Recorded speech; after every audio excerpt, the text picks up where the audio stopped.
Now, the next group of parasites we're going to get into are the cestodes.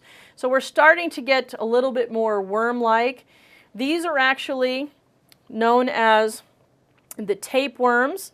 So these worms actually have little segments known as proglottids that can be diagnostic. Okay, and the head region, as I'm pointing to here, has what's called a neck, and you can see where it typically will attach.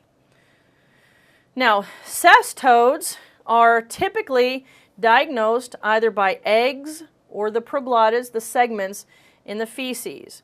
And again, when humans serve as the intermediate host, like we saw in the case of the non-human schistosomes, the infections are going to be much more serious, okay, than with ingestion of undercooked pork or beef, for example.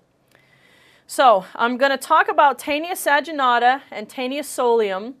These are the beef and the pork tapeworm. You're going to acquire them from eating undercooked beef or pork, and so you're going to ingest the rare beef in the case of Taenia saginata, and the cysticerci are ingested, and then the development of the worm occurs. Humans in this case function as the definitive host, and you're going to diagnose this by finding these large proglottids in the stool or these eggs that are diagnostic. They kind of look like tires. Okay? Now the disease for saginata a lot of the times is asymptomatic. So you can have asymptomatic disease to just vague abdominal symptoms. They actually used to sell tapeworms as diet aids because they thought that the tapeworm, you would ingest the tapeworm in a little capsule or pill, and that tapeworm, they thought, because it absorbs nutrients in the intestine, would help you lose weight. You can see that didn't get very far.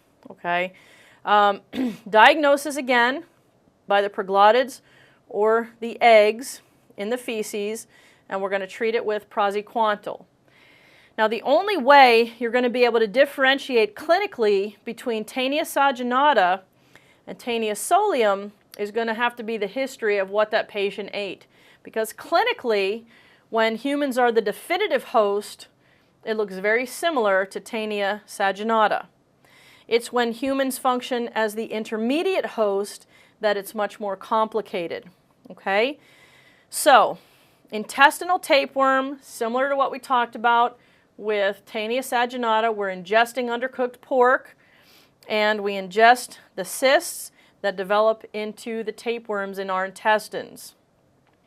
In the case of cysticercosis, where the humans are functioning as the intermediate host, in that case we are ingesting eggs directly.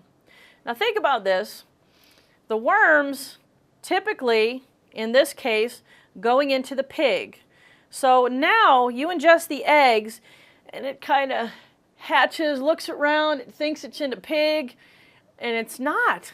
So it doesn't really know what to do. So what is very common when this happens is the larvae just kind of start to migrate around.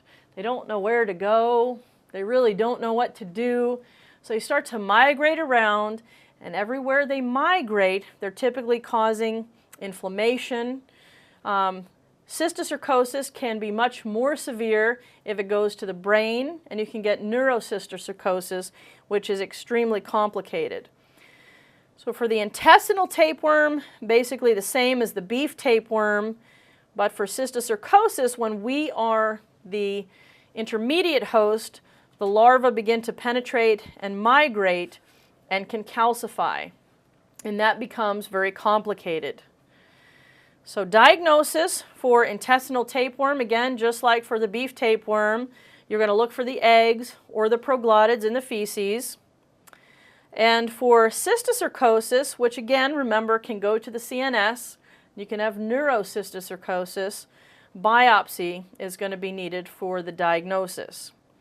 Now, we can treat the intestinal tapeworm with praziquantel, but cysticercosis is going to require surgery as well. All right, the next of the tapeworms is the fish tapeworm. This is Diphyllobothrium latum, and you get this from ingesting raw or undercooked fish.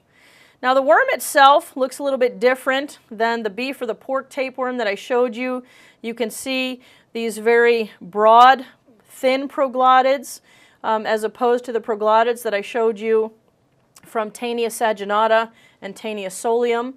So again, you get this typically from ingesting undercooked fish.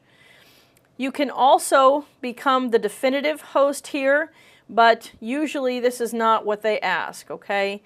Now, Diphyllobothrium latum actually is tested on the USMLE because it is associated with B12 deficiency. So it results in megaloblastic anemia. And again, this is the intestinal tapeworm. So the eggs hatch, the larvae migrate, they develop into worms in the intestine, and they absorb your B12. So this results in a megaloblastic anemia. One of the things they may mention in a vignette about fish tapeworm is that somebody happens to be from an area of the country or the world that is commonly associated with eating raw or undercooked fish. Now in the U.S., that happens to be in Alaska, would be a high incidence state. Worldwide, you can think Scandinavia or Japan, for example, as far as eating the undercooked fish. Now, diagnosis, you're going to look for the eggs or proglottids in the feces.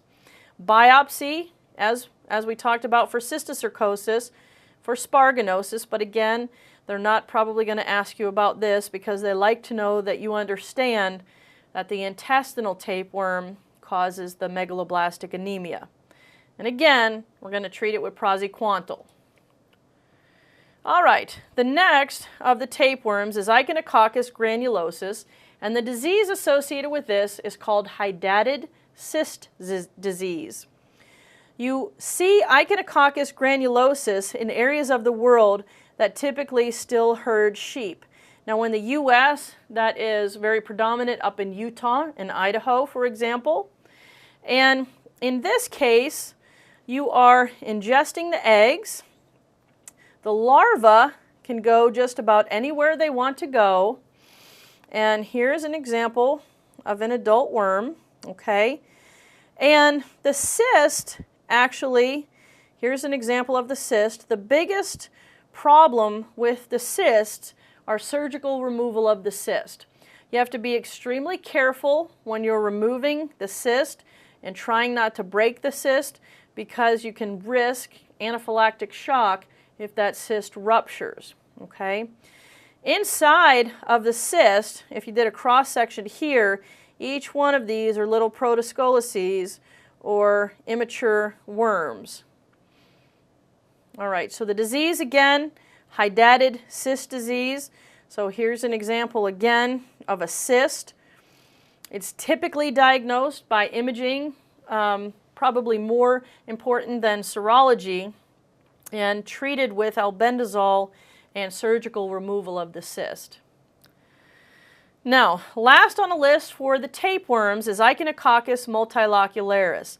This is a little bit more severe than Echinococcus granulosus because in addition to forming the cysts are basically metastatic and will bud off from each other. So this one is very hard to control.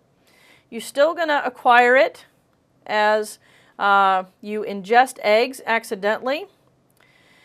This is, again, much more serious than Echinococcus granulosus because of the exogenous budding of the cyst. It's very difficult to diagnose and it's difficult to treat because of all the cysts.